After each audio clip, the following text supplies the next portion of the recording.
All right, we're just going to jump in here. First and foremost, thanks for joining me. Patty V, the know.com, Whoever Knows podcast. We got a special guest today. Not really my podcast format, but we got Nick Anderson, rookie linebacker for the New Orleans Saints, also former captain for the Cotton Bowl champion Tulane Green Wave. How you doing today, man? I'm doing great, man. Thanks for having me. Absolutely. I'm excited to have you. I know I told you before we hopped in here. Very grateful that you could join me. Excited to kind of show the world a little bit more of who you are. I know I've seen a lot of the pictures from your history. Obviously, seeing where you're from.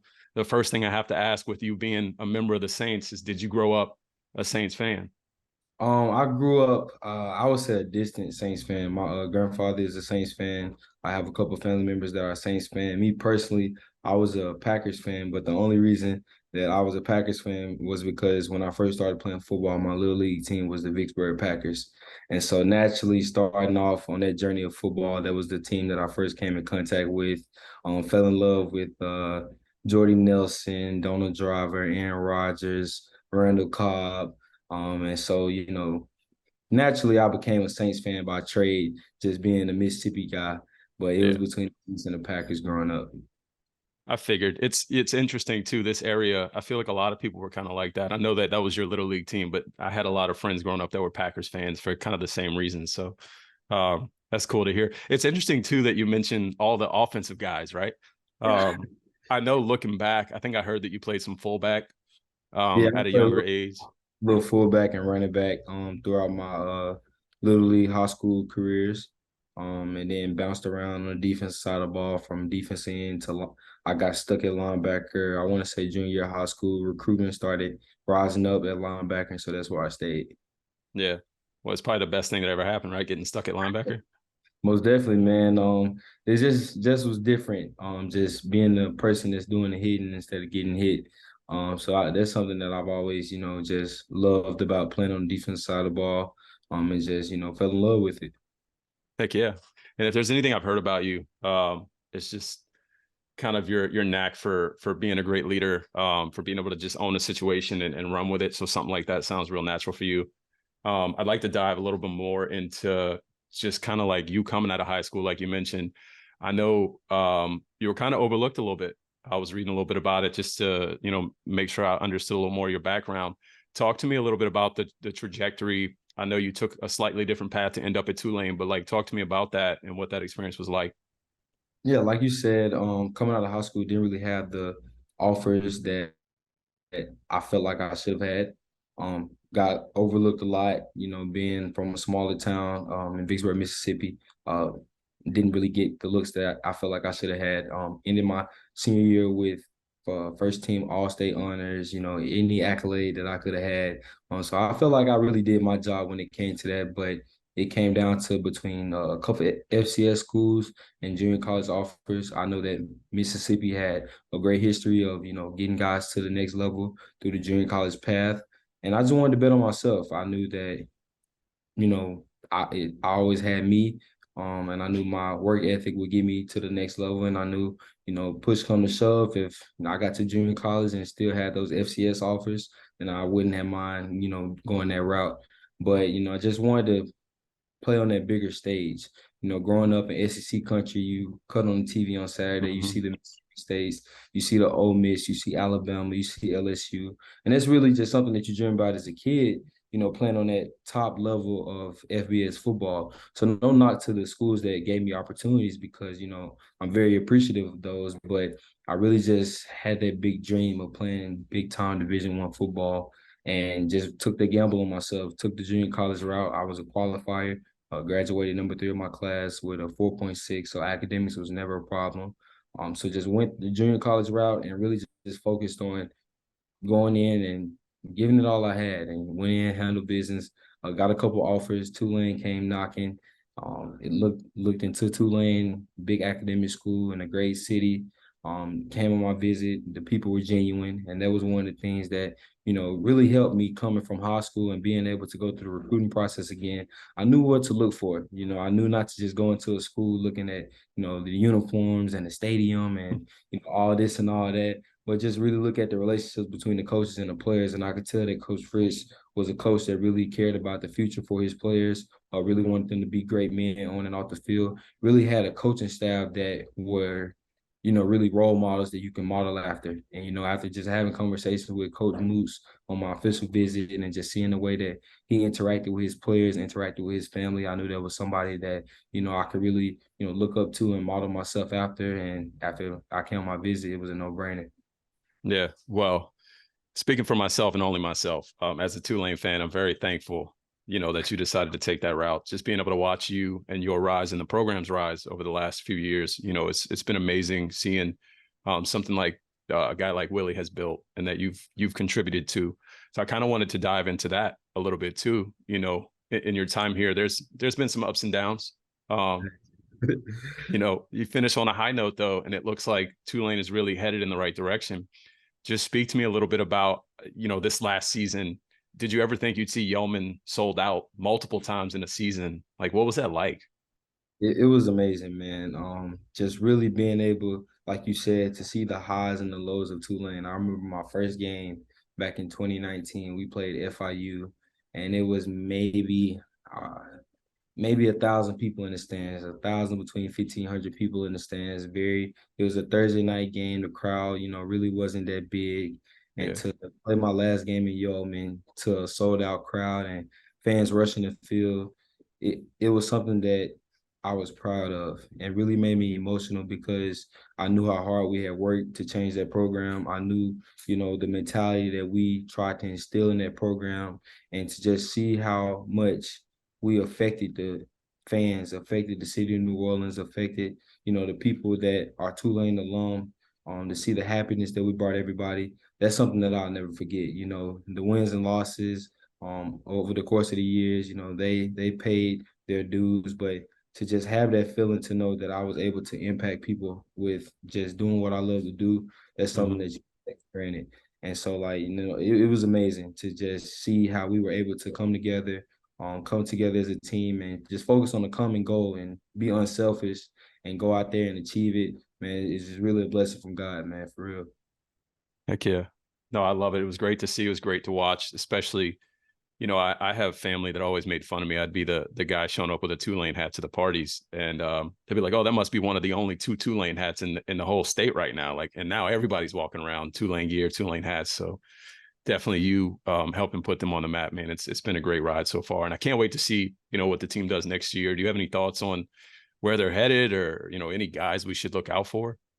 I'm just overall, just obviously Michael Pratt. He's just one of those guys that has been a stupendous leader since his freshman year. Coming in as a true freshman and taking over the starting position and really just getting better each and every year. I feel like last year was, his best year, and the best is yet to come for him. He's a very humble guy, a guy that has an amazing work ethic. Mm-hmm. Doesn't really want the spotlight, but can rise to the occasion and be that leader that you need. Also, I would say Sincere Haynesworth, the center. Mm-hmm. Sincere is a guy that would definitely have been in the NFL if he had declared wanted to go back and play another year of college football. He's going to be a top-notch guy. You also got Prince Pons. You got Jaquan Jackson on the offensive side of the ball. On the defensive side of the ball, you got the two young bucks at linebacker, Jesus Machado and Corey Platt. I feel like they're gonna, do a great job of stepping in the shoes that me and Dorian left for them to fill. And then on the outside, you got Lance Robinson and you got Jabo. And I feel like, those two guys are really locked down corners. Jabo Yeah. came in with Nichols and, was a first team all conference cornerback last year. And I feel like he's gonna, do even greater this year. And then up front, you got Patrick Jenkins, the TCU Oh yeah. transfer up last year, and he's rising on draft board. So I feel like they're definitely going to make a run and, have a great opportunity to go and win the conference again. They got a lot of guys coming back. Even though we lost a lot of guys, we got a lot of guys that are experienced that, is going to be ready to play next year. And, it's not going to be their first time playing. So really excited to see what those guys do. I'm happy that we got Ole Miss, coming back down here. Hopefully they can get a big SEC win to Yeah. boost confidence early in the season. But I have no doubt in my mind they're going to have a great season next year. Yeah. Yeah, likewise. I mean, obviously I'm an outsider and you've got a lot more feel for what's going on there, but it looks promising. Definitely excited about Michael Pratt for just first and foremost, like just, what he could be is really exciting. And then what they're building on the defensive side, I've been hearing great things. So Yeah, it's cool, man. Switching gears though, everybody that follows me isn't a Tulane fan. Like you said, the state has had a lot of SEC people in it. Somebody that doesn't necessarily know your game or who you are, talk to me a little bit about what you're bringing to the Saints and what we can expect. Just overall a guy that's a blue collar guy, a guy that's gonna come in ready to work, come in ready to contribute. Whether that's on special teams, whether that's getting reps behind Demario and Pete Warner, or even coming in as a sub package on defense and playing multiple positions. Somebody that really has a love for the game of football, somebody that's gonna put the team first. That's one of the things that really set us apart last year at Tulane. Just having that mentality that overall team success brings individual success. So going into this year, my biggest thing isn't, how many stats I can get or, how many plays I can make as far as, for myself to get recognition. My thing is helping bring a championship to the city of New Orleans because I saw what that could do from the collegiate level. So I can only imagine what that could do, us going out there and winning the world championship and bringing that back to the city and letting the city really feel that pride and really feel that swagger that we haven't had since 2009. And so that's really what I'm bringing to the Saints, just a guy that has a leadership, but in order to be a leader and have those leadership qualities, you also got to know how to follow, and you also got to know how to be a great teammate. So just a guy that's going to come in ready to work each and every day and contribute to the team in any kind of way he can in order to go out there and win a championship. Heck yeah. See, I know that, but other folks out there might not. So I appreciate it. Um, what's it been like? I know obviously everything's kind of new. You're settling in. What's it been like so far interacting with a defensive minded head coach, as opposed to, historically with Willie? Just talk to me about that a little bit. I love it. I'm not gonna lie. Really just having a coach that really has a defensive mindset and that aggressiveness is really easier because you're able to establish an intimate relationship with the head coach, which is really rare in a lot of situations. But with Coach Da being a former defensive coordinator, he looks for those guys that can come in and contribute on the defense and really play with that chip on their shoulder and play with that physicality. And I feel like that's something that I also have in my game that could really be brought out and could be elevated up under his leadership. So I definitely have, enjoyed, being coached by him, being coached by Coach Michael Hodges. And just looking forward to just learning, man. Just I'm in a very blessed situation, just having two great linebackers to just mock and Yeah. study the game. And just even three with Zach Bunn, he's a great guy, a great person. And he's played a lot. He has a lot of experience. And then Demario Davis is a future Hall of Famer. He does things the right way on and off the field. And you got Pete Warner, who has been having a great year and has an All-Pro season loading. And so just to have those guys that in front of me and those guys that where I can really add that to my game, especially being a rookie, is really a blessing because a lot of times rookies come in and they get thrown in the fire and they don't know what to expect and they're out there by themselves. But to Right. have those guys in the room is like having extra coaches. And really I'm appreciative of everything they've been helping me understand since I've been there. Oh yeah. Yeah. No, it's exciting. I can't wait to see how it all comes together. Honestly, the first time you step foot on the field, man, I'm gonna be excited. I know you're gonna be excited. What are you ready for those emotions? Just the first real game? Yeah, man, everybody has been asking me like, how do you feel? Like you're in the NFL, like how does it feel? And it really hasn't changed. Because I've just been grinding, man, just been working. And preparing myself, just looking at like another season that I'm getting ready for. So I Right. know that first preseason game in the dome, I know it's probably gonna be sold out versus Kansas City because the fans do a great job of that. I know walking into them, I'm be like, man, like it's here. But I mean gotta wipe that off and go out there and make some plays. And the season opener is gonna be big because I get to play against Ty J. So Right. that's gonna be big time. And looking forward to that. We already talked about the getting the jersey swap after the game. I think we might just get a picture, man, because them jerseys cost a lot of money. So we might just Do- get a nice little picture after the game. But I'm looking forward to it. yeah. Do they make y'all pay for the jerseys if y'all swap? Is that how it works? Wow, you gotta pay, I think like 450. Yeah, Which I that's mean, too much. to a lot of guys, 450 isn't much. But I'm a rookie, man. That's a lot of money right Yeah. now. You'll get there. We'll Yeah, I get would. there. We Yeah. get. Let's have some fun. I was curious. I have at the end of this, if you don't mind, I'll do some like popcorn questions, and you could just Okay. first thing that comes to your mind. But first, before we do that, I heard that you were on the boat trip, just like Yeah. the team bonding thing. Like, talk to me about that. I saw funny videos of Jameis and obviously Carr and like all this stuff going on. What was that Oh, like? first and foremost, Jameis is a character. I mean, like he's a great guy, but the videos you see of his personality just being one of those guys is just a fun going guy. It's hard to not like Jameis. Like Yeah, our locker is right across from him. We talk every day, and he's just one of those guys that his character speaks volumes. He's always got a smile on his face. He's always just a team guy. So just shout out to James, man. He's a legit dude, man. That's a cool guy to be around. I did see that video, man. He's crazy, man. But on my team, unfortunately, my team came in third place. I mean, personally, I feel like we should have won because we had one of the biggest fish, but it was me. It was Derek Carr. It was Michael Thomas. It was Malcolm Roach, and it was Coach BY, the defensive line coach. And we had a great time, and it was good to be on the boat with a couple of vets, pick their mind about different things. Really just see the humility of those yeah. guys. A lot of times you may look at a guy like Derek Carr and think that he why would he be just chopping it over with a rookie, but he's an amazing guy. I'm glad that he's our quarterback. He just has that, swagger and that mentality that, he wants to come in and he wants to, do something big for the city of New Orleans. You can tell that, he's really adapted and really tried to make this his new home. You can tell his love for the city already.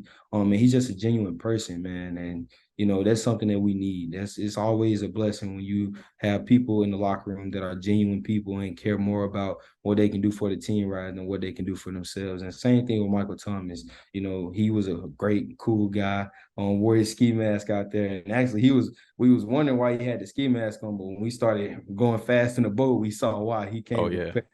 But man, just being out there with those guys and Malcolm, man, we had a great time. I feel like nothing gets more Louisiana than being on the boat in the middle of the night, boat fishing. But we Bowfishing. had a great time. It was a great team experience, and just grateful for that because that really builds the bonds that we need going into the season.